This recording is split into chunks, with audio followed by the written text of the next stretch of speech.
সালহুল্লাহ, আর ওই সালহুল্লাহর মায়ের নাম হলো আমিনা। ওই আমিনার সঙ্গে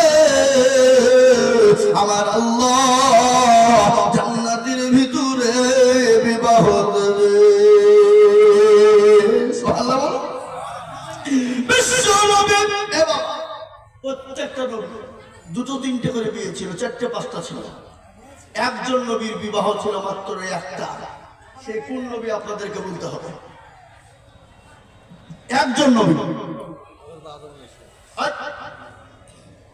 আপনাকে বলতে বলেছেন একজন নবী, কিন্তু তার বিয়ে করার অনুমতি ছিল তিন চারটে, কিন্তু মেয়ে না থাকলেও বিয়ে করবে কোথায়? এ বাবা, মেয়ে তো নাই নাকি?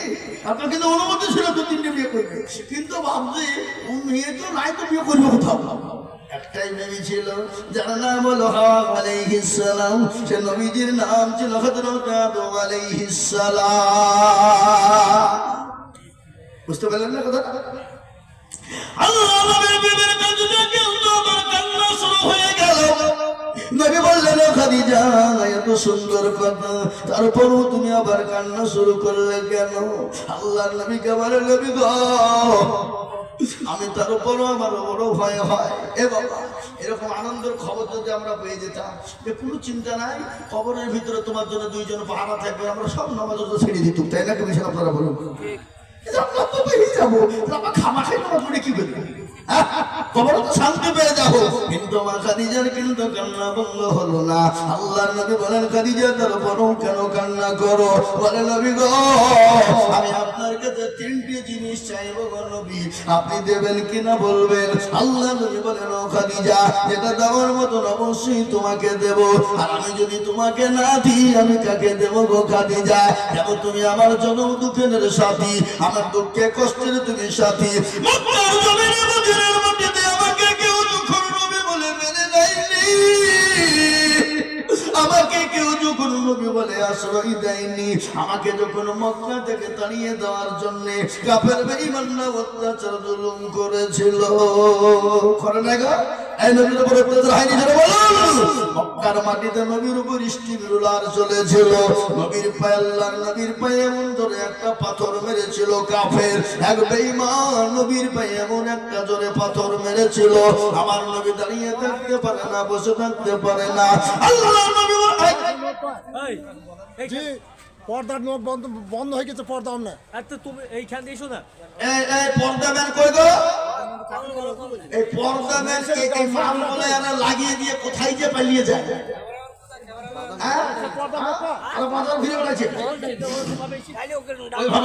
আমি বলছি ওই পর্দা ম্যান ভাই শোনা লাইনের ব্যাপার তো, ইলেকট্রিক জিনিস এইটুকু তো হতে পারে না, কে বলে? হ্যাঁ, কই সে, কই সে, কই ভাই তুমি যেখানে থাকো শোনা, তাড়াতাড়ি এসো, মেয়েদের ওখানে লাইন বন্ধ হয়ে গেছে, এখানে আমার ঘোরাঘুরি লেগে যাবে। হ্যাঁ নাকি? এই লড়ে না? নারী জাতি কমলতি কিবে মন্তর জানে, আর প্রেমের রসি গলে দিয়ে আস্তে আস্তে টানে। শহরে বাজার দেখো নারীদের ঢাক, আর পর্দাবিহীন চলে তারা করে ঝলমা, করে না গো? নারীরা নিজেকে আশিক বানায়, নারীরা নিজেকে আশিক বানায়, দেশটা আজ ধ্বংস বলো নারীর বেপরদা। এ বাবা, আজ তো বেশিরভাগ ধ্বংস নারীর বেপরদায় দেশটা হয়ে গেল, যেমন ঠিক না? যে নারীরা রাস্তাঘাটে মাথায় কাপড় নাই, বুঝতে হবে সেই নারীদের লজ্জা শরম নাই। কথা বলো না কেন? যে নারীরা রাস্তাঘাটে মাথায় কাপড় নাই, বুঝতে হবে সেই নারীদের লজ্জা শরম নাই। যে নারীরা মুখে ঠোঁটে লিপস্টিক লাগাই, বুঝতে হবে সেই মেয়েদের লজ্জা শরম নাই। যে মেয়েরা বাজার ঘাটে শরীর দেখাই, যে মেয়েরা রাস্তাঘাটে শরীর দেখাই, লজ্জা না থাকিলে কি আর লজ্জা দেওয়া যায়? লজ্জা না থাকিলে কি আর লজ্জা দেওয়া যায়? ও মা বোনেরা, আমি তোমাদের কথা অনেকগুলো আজকে বলবো। তোমরা কিভাবে জান্নাতে যাবা, জান্নাত তোমাদের জন্য কিরকম হবে, মা আয়েশা কেমন ছিল, মা খাদিজা কেমন ছিল, এ বয়ান আমি আপনাদের সামনে করব। শুনবেন তো নাকি আপনারা? চলবে না চলবে না? এই যে মাঝে মাঝে উঠাও ঠিক আছে, মালগুলা কারা? এসব ডুপ্লিকেট মাল নাকি?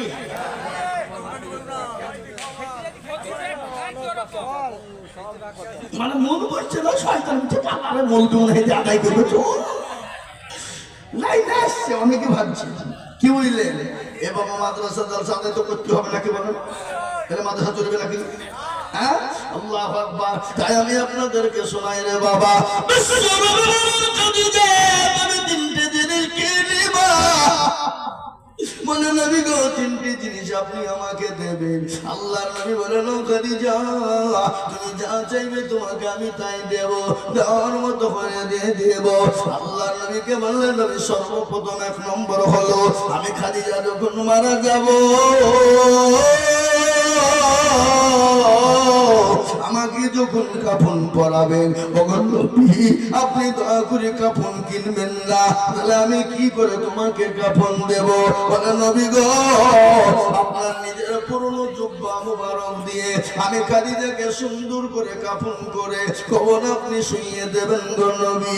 আল্লাহ নবী বলেন খাদিজা আমাকে 40 মণ স্বর্ণ তুমি উঠিয়ে দিলে, গরিবের টাকা পয়সা শ্রমের জন্য ফেলিয়ে দিলে, আর আমি তুমি যখন মারা যাবা আর আমি তোমাকে পুরনো জুব্বা দিয়ে কাফন দেব, আমাকে দেশের লোক কি বলবে?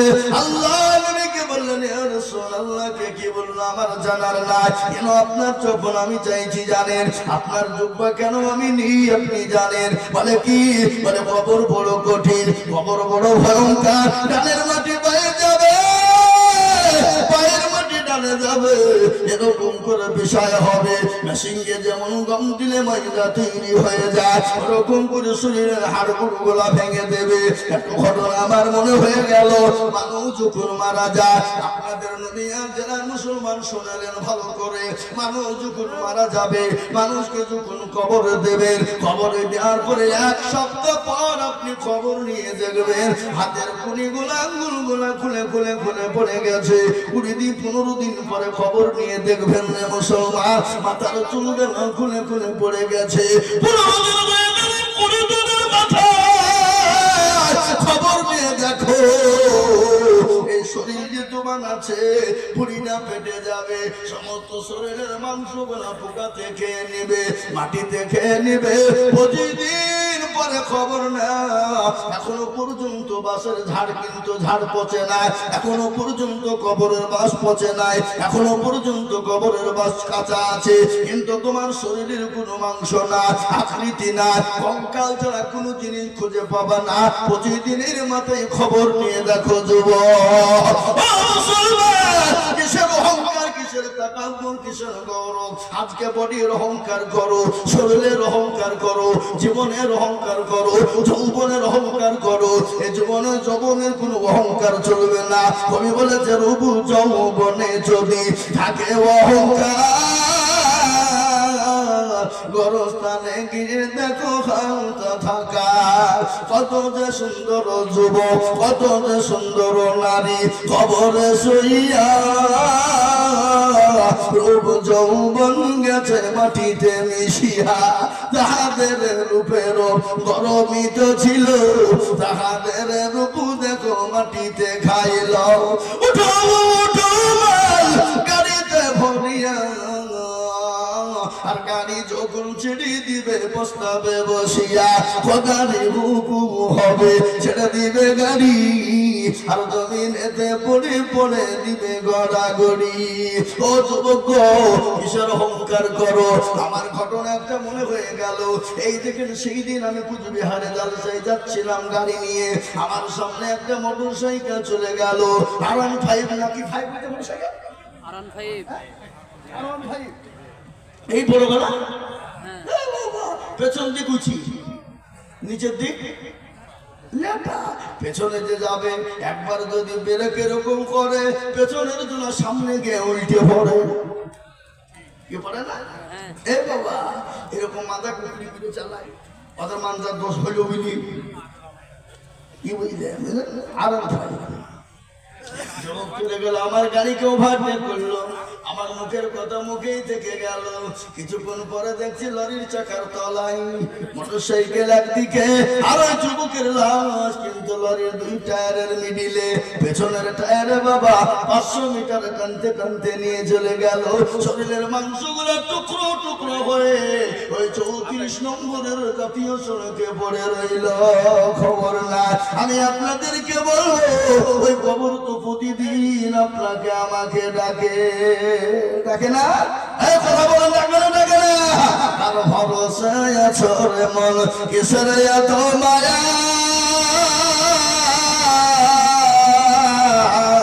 এত সাদের বাণী তোমার ভেঙে যাবে বাসা ও তোর গলা যৌবন ফুরাইয়া যাবে যৌবনে লাগবে ভাটি ওই যে ডাকিতেছি তোমায় কবরের মাটি ও তোর গলা দিন ফুরাইয়া যাবে যৌবনে লাগবে ভাটি ওই যে ডাকিতেছি তোমায় কবরের মাটি সন্ধ্যা লাগে যেদিন ডুবি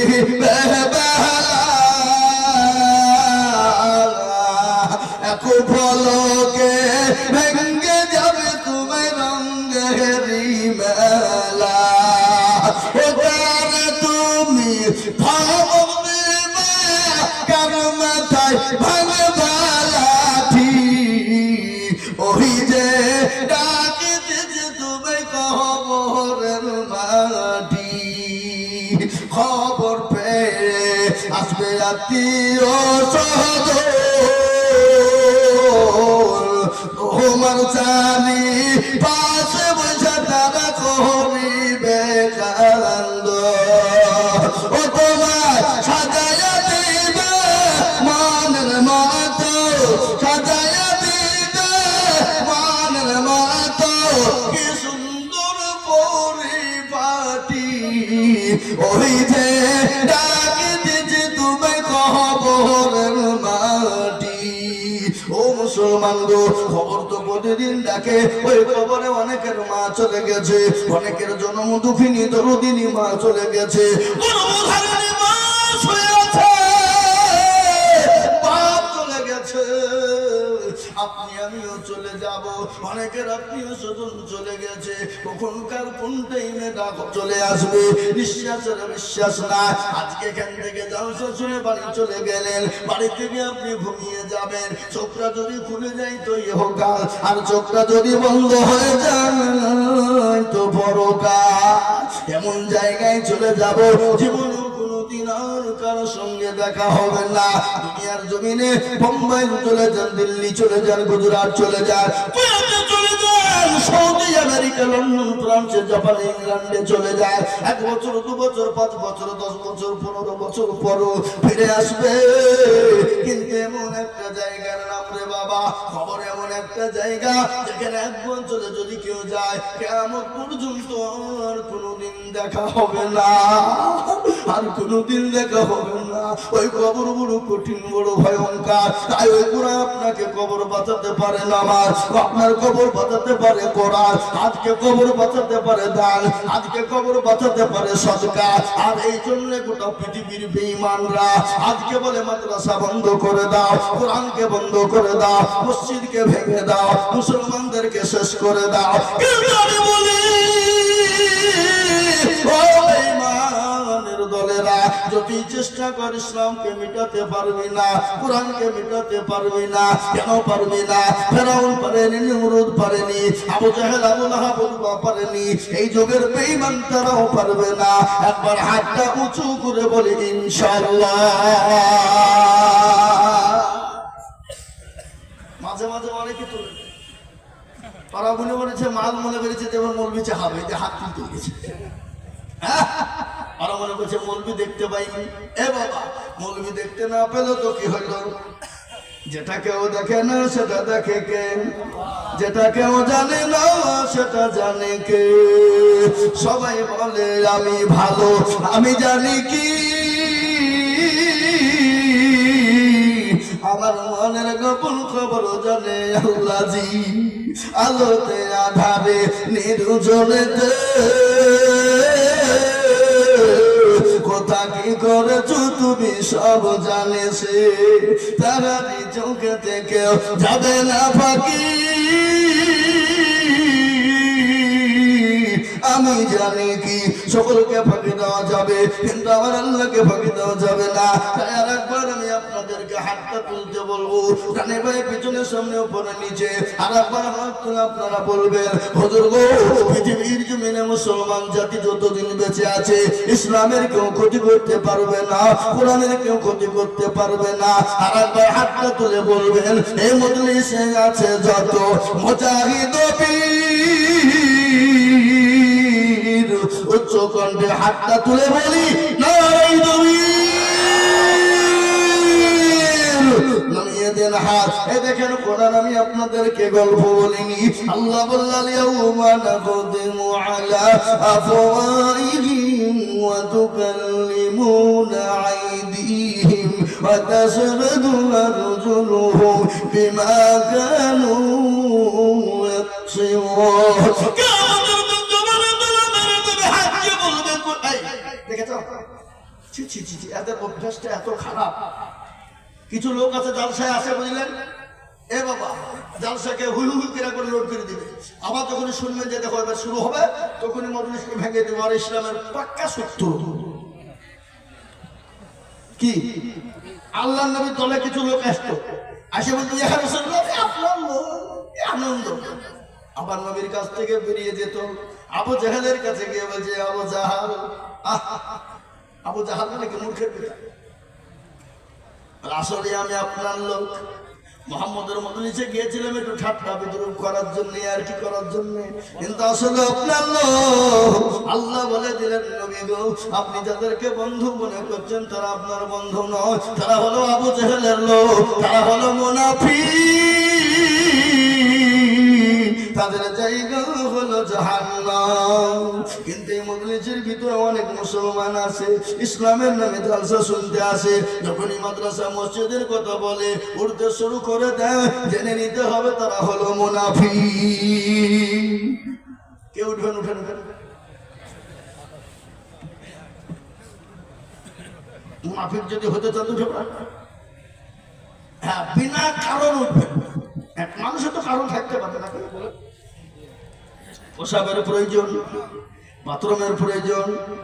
এ বাবা, পোশাক বাথরুম পায়খানা যদি বন্ধ হয়ে যায় মারা যাবে, যাবে না? কথা কোন দেখা যাবে? হ্যাঁ, পায়খানা পোশাক যদি বন্ধ হয়ে যায় তো মারা যাবে। ও মুসলমান, এটা আপনাদেরকে শোনাচ্ছি, এই বায়ানটা শোনাবো, একটু বসেন।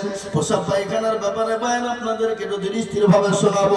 আল্লাহর নবী কত বড় জাস্টিস, সুপ্রিম ইনসাফ আলা জজ। আমার নবী কত বড় ডাক্তার, কত বড় সার্জন।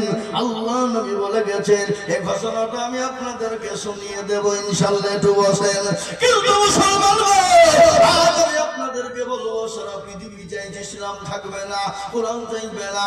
এই দেখেন কিছুদিন হলো কলকাতায় মিটিং হয়ে গেল। কিছু আপনার বাবাজিরা তারা বলে ইসলাম মুক্ত ভারত চায়, ইসলাম মুক্ত ভারত চায়, কোরআন মুক্ত ভারত চায়, মুসলিম মুক্ত ভারত চায়, আপনার দিন মুক্ত ভারত চায়। কিন্তু আমি আপনাদেরকে একটু শুনিয়ে দিই, এই ভারতবর্ষের জমিনে মুসলমানরা যদি না থাকতো আজ কোনোদিন এই ভারতবর্ষ স্বাধীন হতো না। হতো জনগণ, হতো মুসলমানদের রক্ত দিয়েছে মুসলমানরা ভারতের জন্য। তারপরে ভারতের রক্ত দিয়ে মুসলমানদের রক্ত দিয়ে তৈরি হয়েছে স্বাধীন। ইংরেজকে আমরা তাড়িয়ে দিয়েছিলাম। তোমরা যদি আবার ইসলামের বিরোধিতা করো, মুসলমানদের বিরোধিতা করো, ইংরেজকে আমরা যেভাবে তাড়িয়ে দিয়েছি, প্রয়োজন হলে গামছা আমাদের মাথায় বেঁধে কাপড় বেঁধে আবার প্রয়োজন হলে এই দেশের জন্য আবার আমরা লড়াই করার জন্য প্রস্তুত আছি না? আছে না? এই দেশের জন্য ভারতবর্ষের জমিনে মুসলমানরা 1 নয় 2 নয় 57,000 ওলামা এই দেশের জন্য গর্দন দিয়েছিল। দিল্লি থেকে লাহোর পর্যন্ত এমন কোন গাছ ছিল না আলেমদের গর্দন ঝোলানো ছিল না। এই ইতিহাস আপনারা দেখতে পাবেন না। আজকে আমাদের স্কুল কলেজ কোরআনে পড়ানো হয় হাট্টি মাটি ডিম তাদের মারতে পারে ডিম তার খাড়া দুটো সিং কি ঠিক পড়ে আগডুম বাগডুম ঘোড়াডুম সাজে আতা গাছে তোতা বাকি ডালিম গাছে মো অমুক সাথে তমক হয়ে গেল কি ঠাকুর দাদার বউ। এ বাবা ইতিহাস তো দেবে না। এই ইতিহাস যদি জানতে হয় কলকাতা ন্যাশনাল লাইব্রেরিতে রাখা আছে। সেই বইটার নাম হলো হিন্দুস্তান কা সুন্দর মাঝি। ওই কিতাবের মধ্যে ইতিহাস পেয়ে যাবেন বাবা। কোন যুবক যদি যেতে চায় আপনারা দেখে পড়তে পারেন। মুসলমান গো আরো বহুত আপনার ইতিহাস রয়েছে। আমি আপনাদেরকে ইতিহাস শোনাবো। এই মুসলিম ছিল মুসলমানদের এই ওয়াকাফের কথা আপনাদেরকে একটু বলবো। আজকে কলকাতার বুকে আমি বলি ভারতের কথা বলছি না। ও মুসলমান যেটা আপনার ক্রিকেটাররা ক্রিকেট খেলে ওই মাঠটার নাম কি একবার বলুন। ওটা হলো ইডেন গার্ডের মাঠ। ওটা হলো মুসলমানদের জায়গা।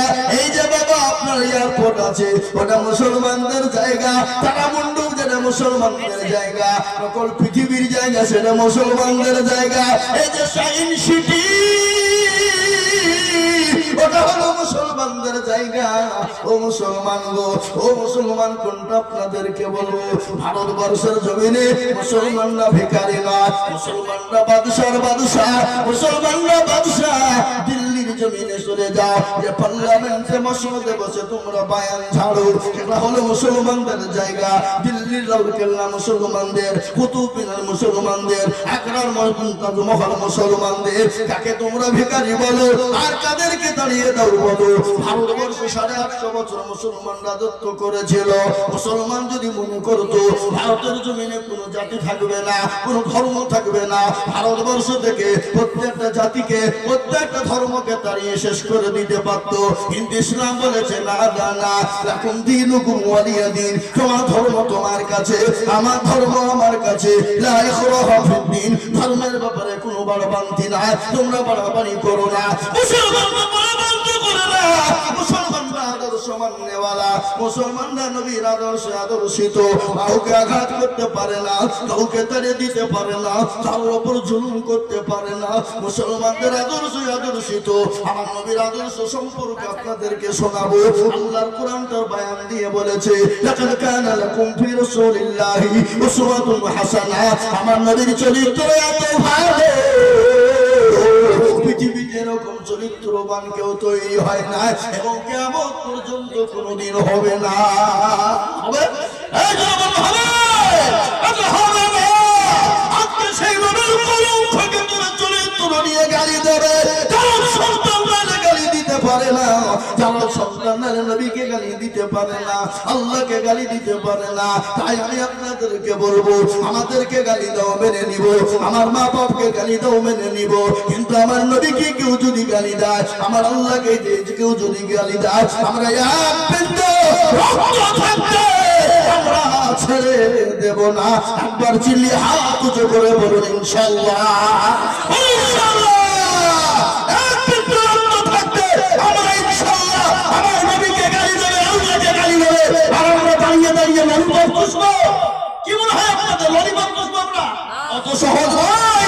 রক্ত দিয়ে হলো নবীর ইজ্জতকে রক্ষা করার দায়িত্ব হলো আমাদের। আমরা করবো বলুন ইনশাআল্লাহ।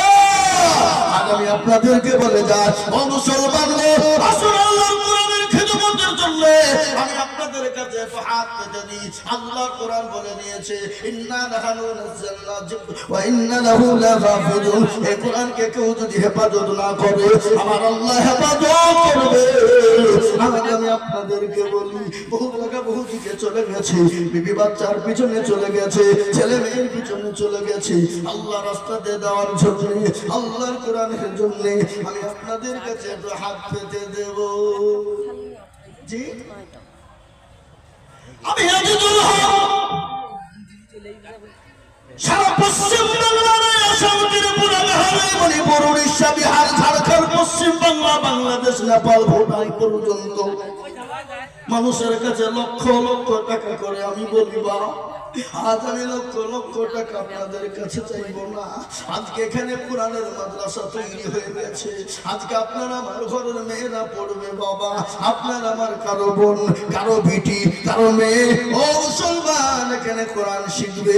আর তারা যদি কোরআনওয়ালা হয়ে যায়, তাদের আদর্শবান যত সন্তান তৈরি হবে তারাও কোরআনওয়ালা হবে, ইসলামওয়ালা হবে। তাই এই মাদ্রাসাকে বাঁচানোর জন্য আমি আপনাদের কাছে একবার তাকবীর দেব। আর তাকবীর দেওয়ার সঙ্গে সঙ্গে আমি মাত্র 20,000 করে টাকা দেখতে চাই বাবা। বহু টাকা বহু দিকে চলে গেছে, এই বাচ্চা ছেলে মেয়ের পিছনে চলে গেছে। আমি একবার তাকবীর দেব।